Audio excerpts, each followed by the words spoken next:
Alex leaned back against the couch, phone pressed to his ear, waiting for Lucy to pick up. His heart pounded, unsure of how this conversation would go. When she finally answered, her voice, warm yet tired, washed over him. "Hi, babe," she said softly. "How was your day?" "Tiring," Alex admitted. "Yours?" "Same here," Lucy replied with a sigh. "What's up?" "You sound off." Alex hesitated, swallowing the lump in his throat. I wanted to ask you something. Hypothetically." Lucy chuckled faintly. "Hypothetically? Okay, hit me. If someone offered you $50,000 or $60,000 to marry them for 3 months, strictly a contract, no intimacy, would you do it?" There was silence. Then Lucy burst into laughter. "What? Alex, that's such a weird question. But, honestly, if you let me, I'd probably do it. That money could change my life." "Why? What brought this up?" Alex rubbed the back of his neck. "Because," he paused, unsure how to phrase it, "I got such an offer, and I'm considering taking it." This time, the silence was heavier, stretching uncomfortably between them. "That's why you asked me," Lucy said finally, her voice quieter now. "To test my reaction. You've already made up your mind, haven't you?" "No," Alex said quickly. "It's not like that. I just—" "Save it," Lucy interrupted. Her tone wasn't angry, but it carried a resigned edge. "I know how these things end in movies, Alex. Maybe you'll fall in love with her. Maybe she'll fall for you. Maybe you'll stay together." Alex shook his head, even though she couldn't see him. "That's not going to happen. I promise. We need this money. Lucy. This could set us up for life, pay off debts, start a business." Lucy exhaled deeply, cutting him off again. "And you think discussing something this big over the phone is okay?" Alex laughed nervously, trying to lighten the mood. "Does it matter how I bring it up? Thanks for understanding, babe. And during the marriage, we can still meet. I won't keep you lonely." Lucy didn't respond immediately. When she finally spoke, her voice was calm but distant. "I just pray nothing goes wrong, Alex.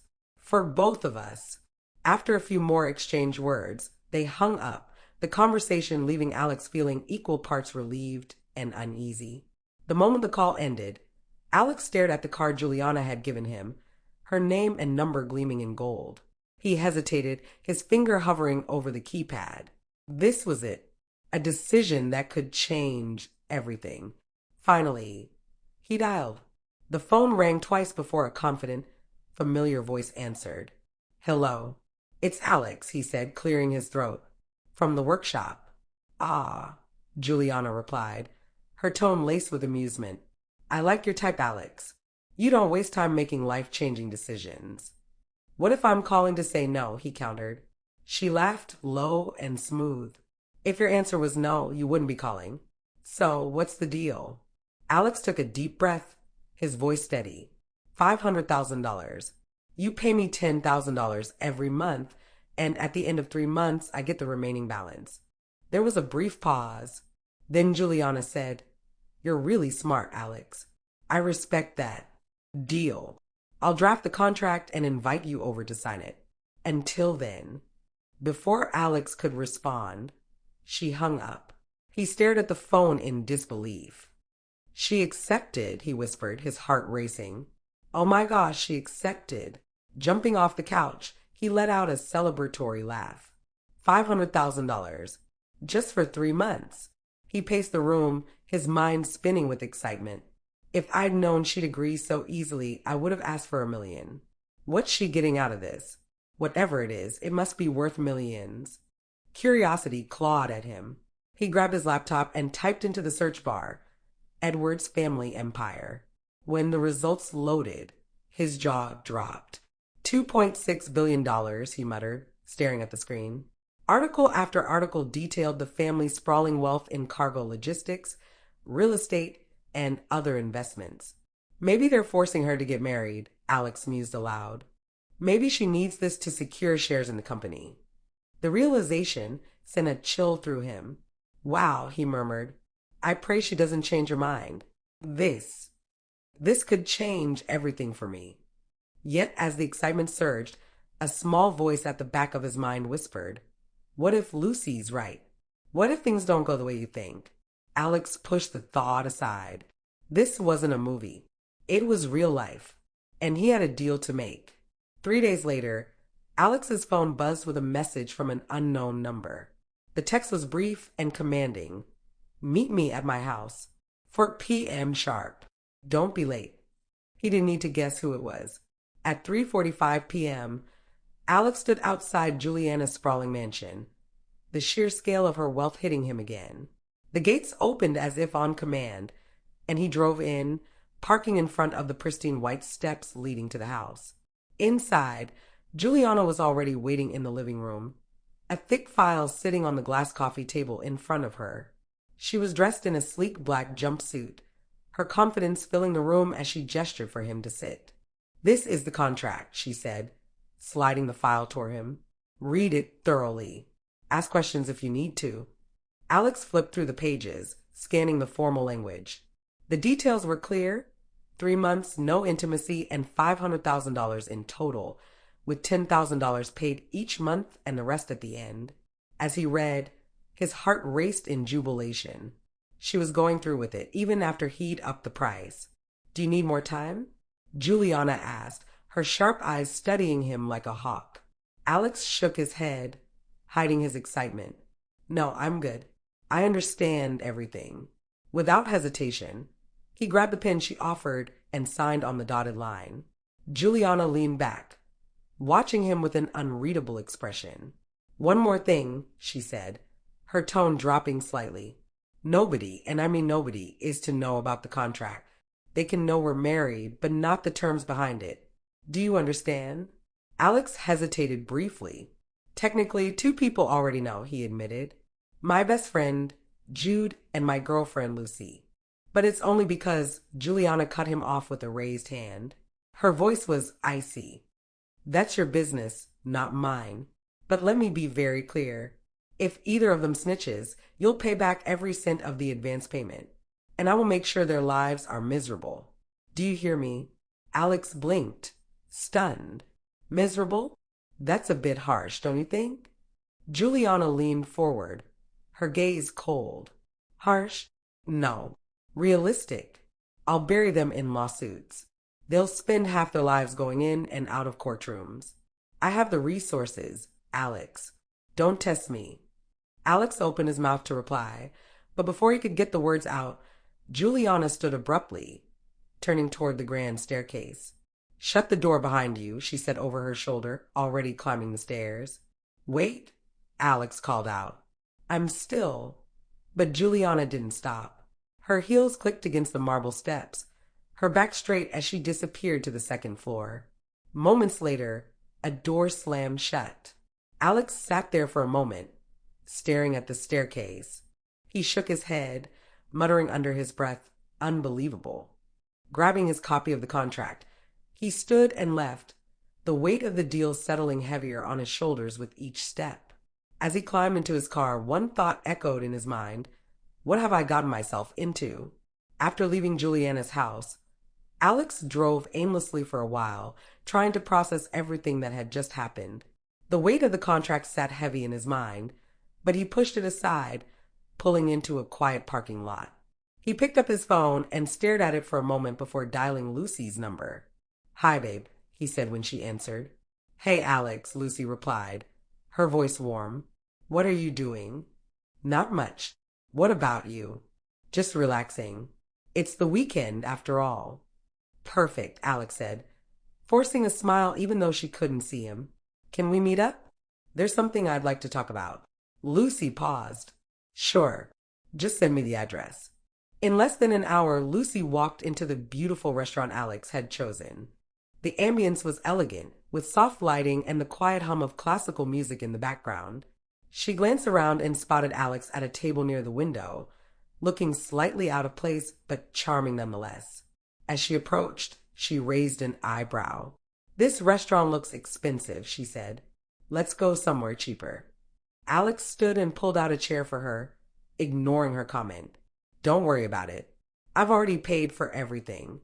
Besides, once in a lifetime, you deserve to enjoy yourself in a nice place like this. Lucy sighed but sat down, a small smile tugging at her lips. You're spoiling me, Alex. A waiter arrived with 2 glasses of wine. Alex raised his glass. To us, he said, and they clinked glasses before taking a sip. Lucy leaned back in her chair, studying him. Okay, so what's with the fancy dinner?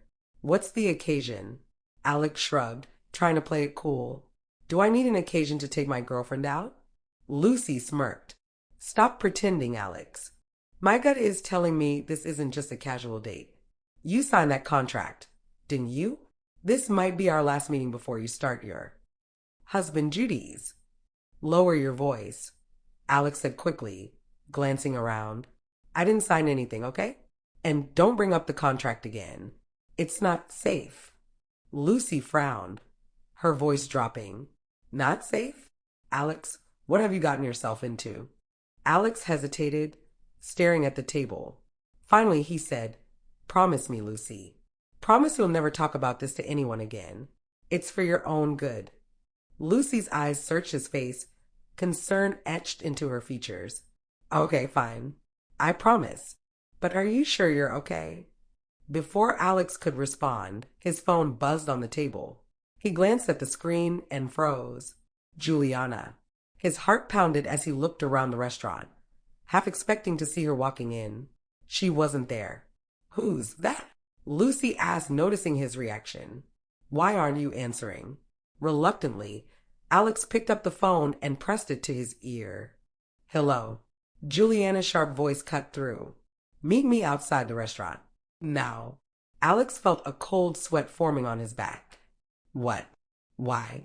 Are you here? Now, she snapped, and the line went dead. He looked at Lucy, trying to hide his panic. I'll be back in a minute. Stay here. Lucy narrowed her eyes. Who was that? What's going on? Just someone I need to talk to, Alex said quickly, already standing. I'll explain later, I promise. When Alex stepped outside, he spotted Juliana sitting in the back seat of a sleek black car, the door open. She looked at him with an expression that was equal parts annoyance and disdain. It took you ages to answer, she said coolly. I won't tolerate that kind of behavior again. Alex's confusion and frustration boiled over. What are you doing here? Are you stalking me? Juliana rolled her eyes. You need a doctor if you actually think that. And more importantly, why are you in a public restaurant with that thing? Alex's jaw clenched. You mean my girlfriend?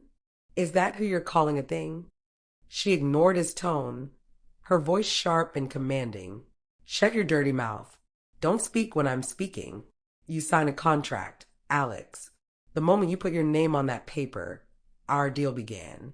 Do you want media to drag my name through the dirt? To use me as gossip fodder? You are not allowed to meet with women, any women, until our contract ends. Alex stared at her, stunned. Wait, what? That's ridiculous. I didn't see anything about that in the contract. Then you're dumber than I thought, Juliana said, leaning forward. It's all there.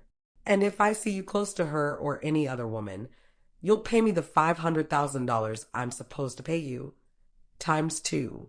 Alex felt like the ground was slipping out from under him. This is insane, he said, his voice shaking. You can't seriously expect me to, driver, Juliana interrupted, ignoring him entirely. Take me out of here. I've lost my appetite. The car door shut, and the vehicle sped away, leaving Alex standing in the parking lot, his mind spinning. What have I done? He muttered, running a hand through his hair. Not even 3 hours, and this is what I'm dealing with. God, I should have read that contract more carefully. He glanced back at the restaurant, where Lucy was waiting for him. For the first time, the weight of what he'd agreed to truly hit him. He couldn't even tell her the truth. What have I gotten myself into? He whispered again, the sinking feeling in his chest growing heavier by the second. Alex slid into his car, his hands gripping the steering wheel tightly as his mind raced. He typed out a quick message to Lucy, his fingers trembling slightly. I'm sorry, baby. Something urgent came up, so I had to leave. I've sent you money to pay for the drinks. Order some food and enjoy yourself. Please, Don't call me, I'll be busy. See you later, dear. He hit send, took a deep breath, and started the car. Inside the restaurant, Lucy's phone buzzed. She read the message, her brows furrowing in confusion. Wait, what? She muttered, staring at the screen. You brought me out here, and now you're telling me you have an emergency? She immediately dialed Alex's number, her frustration growing with every unanswered ring. Oh, come on, Alex, she hissed under her breath. After several failed attempts, she sighed and flagged the waiter. Can I have the bill, please? The waiter nodded and returned with the check. Lucy paid for the drinks, ignoring the money Alex had sent, and walked out of the restaurant, shaking her head. As Alex drove down a quiet road, his phone buzzed on the passenger seat. He glanced at the screen. It was a message from Juliana. Meet me at my house in 30 minutes for further instructions. Alex frowned.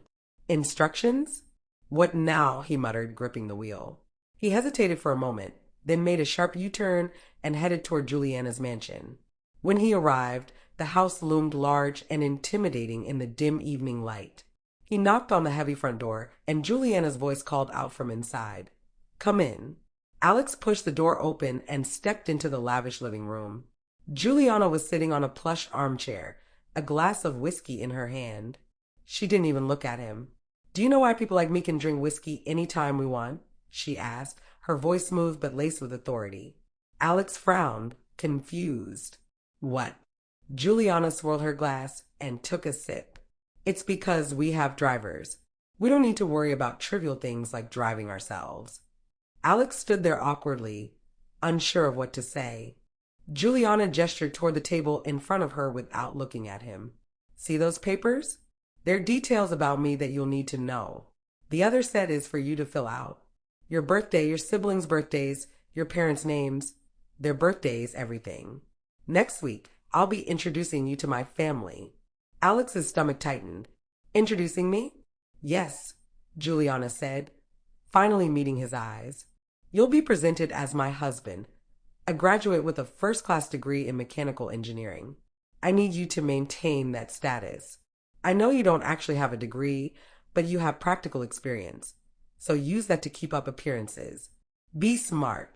Nothing must go wrong. Alex hesitated, his pulse quickening. And what if I say no? Juliana placed her glass down with a sharp clink and stood up, her gaze piercing. Do you think this is a game? Did you even read the contract you signed? There's no backing out, Alex. You're my husband now, whether you like it or not. I own you. You do what I say, or you pay me the full $500,000, times 2. Alex stared at her, his mind spinning. She wasn't just arrogant. She was terrifyingly in control. After a moment, he walked over to the table and picked up the papers. One more thing, Juliana said, sinking back into her chair and picking up her glass again. Since I'm paying you every month, you'll resign from your job. Starting next week, you'll move into this house. My secretary is already decorating your room with the clothes I've chosen for you. I'll need your sizes, which is why those details are important. When you move in, don't bring anything with you. Keep your car in your apartment. I'll provide everything you need. Alex stood frozen, the papers in his hands feeling heavier by the second. Move in, he asked weakly. Juliana took another sip of whiskey. You're dismissed now. Fill out the papers and leave them on the table before you go. She leaned back, her cold eyes watching him as he reluctantly sat down and began filling out the forms.